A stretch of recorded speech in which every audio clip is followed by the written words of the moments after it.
So Andrew Syrios has a lot of rentals here in Kansas City, and you will find him very prolific on bigger pockets. So if you need any help on figuring out how to do a buy, rent, rent, refinance, and repeat, get them in the right order, Andrew is your guy. And he has a great deal that he just did in Waldo. Yeah, I think this deal is a good illustration of how to work with wholesalers. As a lot of people, you get a wide variety of deals from working with wholesalers. I don't want to say anything bad about any wholesalers here. Some are great, some are goods, but your deals are going to be from very good to absolute trash, pretty much the entire spectrum. And the thing about wholesale deals when you do get them is you need to be one of two things generally. You either need to be very fast or you need to be basically have a relationship with this person, because a lot of wholesalers, we're a buy and hold investor, and any buy and hold investor needs to look at needs to understand the psychology of a wholesaler as well, because wholesalers deal with a lot of people who talk a big game but can't close. And so it's very important, especially since they have money on the line, they have deadlines to hit, that you can prove yourself that you can make those deals happen. So if you have if you do a couple deals with a wholesaler, you can often send them to you first, or to a handful of their best clients first. I guess they're not technically clients, but their best buyers first. And getting that inside track where you can make the quick deal and they can make a good solid sale right off the bat, instead of sending it out to everybody. Because by the time it gets sent out to everybody, it's usually too late unless it's right at the beginning, which is how this one worked, which actually my brother spotted on Facebook, which was he spotted it Facebook on that night, and I think the way he went about it is a bit pestering, but it's probably the right thing. He immediately texted sent a message that evening, and then again in the morning, first thing in the morning, because he didn't get a response. And they set up. The wholesaler told him when the deal was going to be shown, and so he showed up about, I think, almost 30 minutes early, but showed up a bit early. Walked through it then and there, and did his. And this is kind of one of those things. We always, when putting together a rehab analysis, we have a one-page sheet. If anyone would like that sheet, it's based on Jay Scott's very good book, the book on estimating rehab expenses, which I highly recommend for anyone looking to estimate them. Just send me an email, or Kim, you can feel free to send that out to everybody. I'd be happy to share that sheet. I've shared it with a lot of people, and I'd highly recommend buying that book.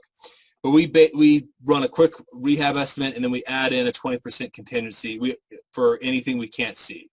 And when we buy in volume, this generally makes up for things that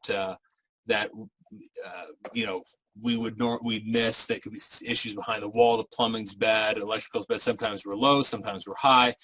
But by doing a detailed walkthrough and then adding in a contingency, we can make up for those things that we can waive inspections on these wholesale deals, because that's one of the being able to close without a bunch of contingencies is another thing that wholesalers generally like. It's much riskier to do it that way, and I'd be hesitant as a new investor to do it that way unless you're adding in a very, very comfortable contingency that can cover, okay, if something is really wrong, it's still going to be covered. Or in this one, like the roof was not, the roof on this one was bad, I think.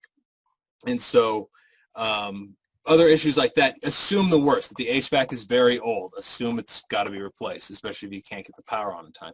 But my brother, basically, there was one other person coming, and we were like, listen, we'll take it at this price. And the wholesaler was like, okay, if the other party doesn't do that, then it's yours. We'll just do it then, and we won't have to sell it afterwards. And the advantage in this, the reason we got this deal is because we basically waived our contingencies. Now that means we still did a second walkthrough, but our earnest money was on the line. Like we would have lost it. We were willing to risk that. And so when you're working with wholesalers, you don't have the inside track. Usually you've got to be willing to take some chances like that. You might lose an earnest money here, earnest money there, but that's kind of how if the best deals come from direct to seller. If you're going to go with wholesalers, you usually have to be willing to take some of these chances. But this is a great property. We really like this area. It's very close to our office. We have another property just a couple houses down from this, so we know that it's the same style. This house is actually mislisted, which may have it was listed as only 900 square feet, and the reason it's listed is that even though it's a 3-bedroom, 2-bathroom house, and the reason it's listed that way was because the upstairs was not counted. And sometimes they'll do that. There's all sorts of reasons that the square footage can be off. Sometimes they don't count, like on a split level house.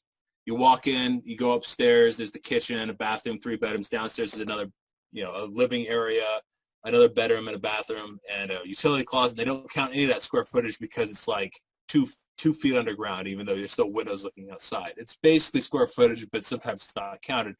This one, it wasn't counted because the upstairs, the ceiling is about 7.5 feet, which is not great, but it's still workable. And people, especially in this area, will consider that living space. They will rent and buy it as such. Now, of course, a little bit of a discount. It's not quite as good. It's a bit.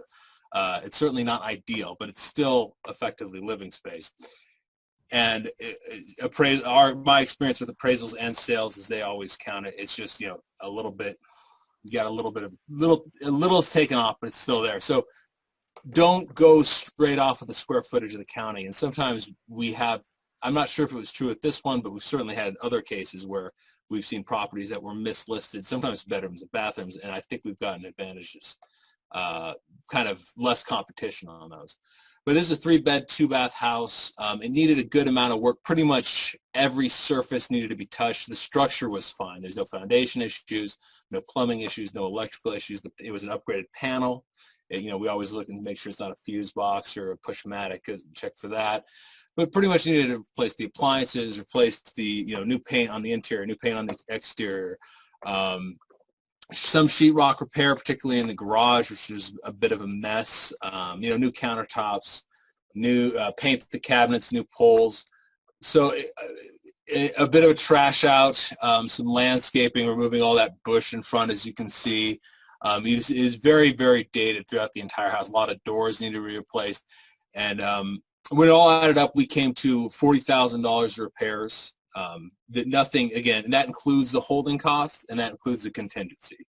Now, when a little bit above that, we came in about 45, but I should mention our purchase price. Purchase was $116,250, which is a bit of an odd purchase price, but that was the number, so we went at it quickly. And the comps in that area generally range, they kind of start in the high hundreds, but that's usually for like really tacky older houses that have work to be done, and go up into the 260s range. We saw 2 particular comps that we really liked. One was both on the exact same street. One was a 3-bed, 1.5, that sold for $212,000 in February, which is right before we purchased this property. And another was a 4-bed, 2-bath that sold for $240,000 last August. And these are both on the exact same street. And that's the whenever you're trying to get comparables, that is exactly what you want to go for. Are those, usually you can't do the same street, but the closer and the more similar you can. In this area, particularly in the Waldo, it's very compact. There's a lot of sales, so it's pretty easy to comp houses as long as you're comping. It's probably most important thing is similar, like you're not comping a little 2-1 with a finished basement to a house like this that has that's a full grown like that. But we saw this property being worth definitely kind of in the low 200s. Our estimated ARV was 220. We had what's that? Oh, I thought I had a question. And we went a little over budget on this one. We came in a little about 45, but still that puts us all in just under 165, which gives us what's called a BRRRR deal, which is when you can refinance a property for all the money that you have into it. So once you finish the rehab, you can refinance at 75%. I mean, I'm assuming this was all appraised for 220. We're putting it together we generally take a couple of properties and then bring them to a bank at the same time and refinance them as a portfolio of anything from like 3 to 8. And this one we're about to send it to refinance. We believe it will appraise at a number which we can pull out all of the money that we put into it, which is exactly the goal of a BRRRR deal. You're basically flipping it to yourself. And it rented quickly. The Waldo in general, I don't want to tell everyone to compete with us because it's one of our favorite areas. But the Waldo and the South Waldo area, anything kind of, particularly west of Holmes, west of Troost, between the the 70s, 80s, and low 90s is it's an area we really like and think is a very good rental market, very stable, very desirable. We've had no problem finding good residents. The properties have appreciated. They're a bit older. There's some, but generally we really like this area and think this is a great deal. Yeah, I know. I had our office was in Waldo, and the house right next door to our office would rent. It would never be vacant for more than 3 days unless they were doing repairs to it. And it was a junky little house. We have a lot of turds in Waldo and South Waldo, but this one's a little nicer than that. But a lot of just little 2-1s that are, very, like, basically two small bedrooms, 10-foot by 10-foot with a tiny little living area and a small little kitchen, and people still love to rent them. I mean, it's almost like they're like apartment units with the backyard that you can have pets and dogs and stuff like that. In Kansas City, people love their dogs, so that works out. And I was perusing your website, and I'm noticing that that you have information on your website that you finance a lot of these properties with private money. Yeah, so our strategy, the way we work the BRRRR strategy, is we borrow with a private loan. So I made a brief point about how you want to include holding costs. I think that all depends on how you go about purchasing. If you buy one at a time, you have the cash to do it. You buy up front, and then you fix it up, rent it out, and refinance it at the end. Your holding after you've rented it, your holding costs are very little. It's like utilities and insurance and a little bit of taxes. What we do is we get private loans from just about anybody who's willing to lend us money for the period of time that we own the house, while we're rehabbing it and while we're finding a resident. Then we take a bundle of those. As small as 3, I mean, as many as a bank will lend, but usually it goes from 3 to probably 8 to 10. And we'll take that package and go to a bank, and we'll refinance out all our private lenders, and we'll get long-term bank loans on it. The goal being, like this house, is to BRRRR out, where we will leave no money into it. Now that is not our standard. I mean, I think there's a bit of a myth with BRRRR investing that it's like, oh, it's no money down. You don't need a penny to do it. And I would be hesitant with that, because our average, for example, is about 81%. So we're leaving 6% plus usually like some closing costs in. Now, we could probably get that better if we didn't buy as much, if we were much more conservative, but we feel we can. But especially in the early going, you're probably going to make a mistake here, a mistake there. Now, if you and you're going to go over budget, especially on the rehab. That's a very common mistake. We still do it. Every real estate investor I've ever known has gone over budget. It's always the same problem. People don't have a problem going under budget. It's always over budget. And so I would have some savings, at least a couple, 10,000 or so, ready to put into the property and going over it with regards to leaving into the property after you refinance it. I would in this price range. Now, if everything goes wrong, you can always just sell it and pull your money back out, because like if you're into it for 92%, you can sell it even with a real estate commission. Yeah, you wasted all your time, but at least you didn't lose any money. The goal, the thing to aim for is that 75% or thereabout to pull out everything you have, and then you basically have a free house. All right, well, cool. Well, I think we've used most of our time for case studies. I know you have a book they need to go find. My book, well, it's coming. It's coming. Okay. I haven't decided. Yeah, I was going. It's on buy and hold, and I was going to publish it, and then I was like, oh, we're going into a massive recession. Probably not the best time. And now real estate prices are just kind of like, I don't know. So sooner or later, I will publish one. I will make sure to let all of you guys know about that one. All right. Cool. Well, Andrew, we have a question. Yeah. Sure. So, what's the rent you're looking for this property at Waldo? This one rented for $11.95, which is actually a little bit lower than I thought it would rent for. I thought this one would go from like $12.95. But in that, I honestly am not 100% sure why it didn't quite rent as high as I thought it would. But it might have just, sometimes we have properties that are a little bit slow, and it doesn't, then the next time they come available, they go really fast. And I think this one we dropped from $12.95 to $11.95, rented pretty quickly. I mean, not like super quick. I think it was like 2 or 3 weeks, but generally, are you asking for like what we rented this one for, or how we decided to rent?